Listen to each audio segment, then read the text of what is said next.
Here's a video about a real banger of a riff from a much requested band. As you already know from the title, I'll be talking about that explosive first riff in Retrospect from the inimitable Altered States by Tesseract.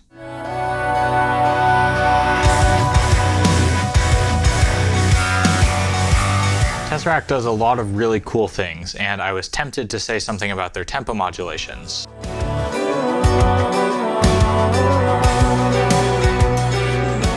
And I will make that video someday. But I've done a whole bunch of stuff with tempo recently, and I have more coming up, so I figured I'd maybe cool it a little bit with that obsession and talk instead about patterns and meter. Tesseract is one of the bands directly influenced by Meshuggah that I think has made some really cool music with some cool technical differences from Meshuggah's stuff. The similarity, of course, is that they have a lot of these elastic, confusing, down-tuned guitar riffs that move against a backbeat. This Tesseract riff is a textbook example in that Retrospect. And while a lot of their music is timbrally pretty different from Meshuggah's, this one is actually right in Meshuggah territory, texturally. It's got low distorted guitars and a slow-moving harmonic layer over top. The riff is in this very sick 12/8 groove, which allows for some very cool offbeats where the pattern trails the drum's beat by 1/8 note or 1/3 of the beat. I highly recommend learning this riff if you want to get your time solid in compound meters, because it's really tricky to keep this offbeat section solid.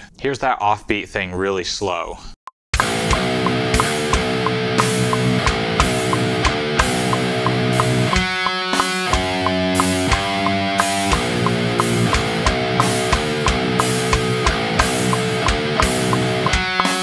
And then here's the whole thing a little faster.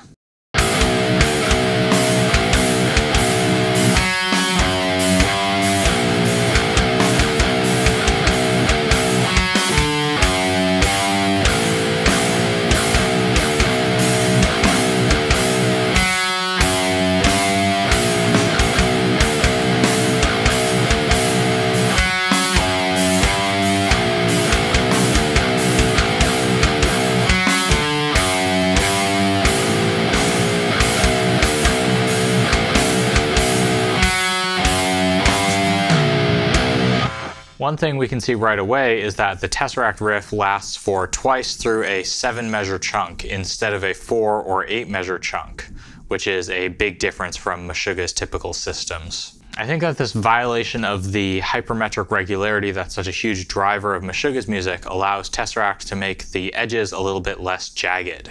Their overall sound is definitely smoother, and I think this is part of it. It helps to make it so that the guitar riff doesn't have to be cut off. It makes it so that within each 7-measure chunk, we get 3 full times through the guitar pattern, instead of like 3 and a few beats or whatever.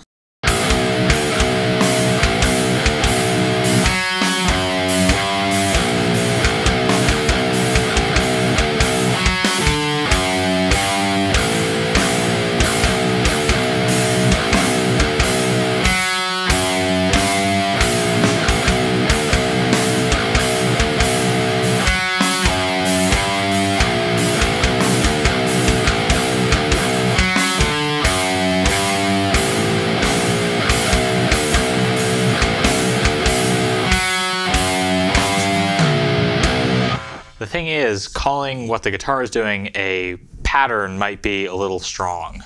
It's not actually a rigid, inviolable rhythmic pattern like we get in the vast majority of Meshuggah's riffs. Instead, the pattern shifts significantly each time it comes around. It has roughly the same pitch shape each time, but the rhythms that go with these pitches change.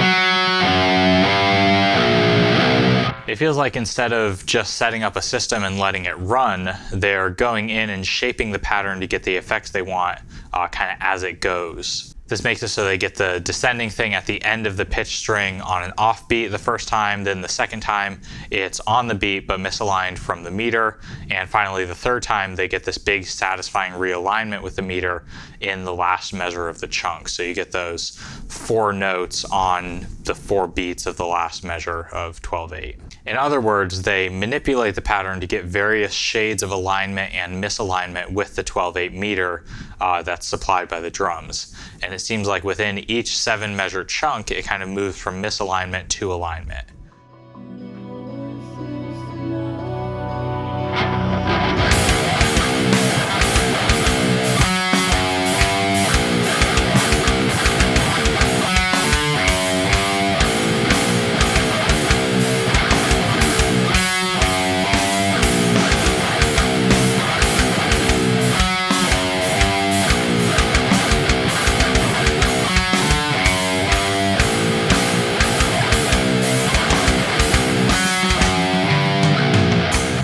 I'll finish with just a quick reminder that when I'm comparing bands like this, I am definitely not trying to say that one way is better. Any band that I even mention in these videos is a band that I really like, and I bring up comparisons only because I'm more interested in figuring out what goes into a band's sound and interrogating what it's like to listen to their music. But comparisons between things is a huge part of musical meaning.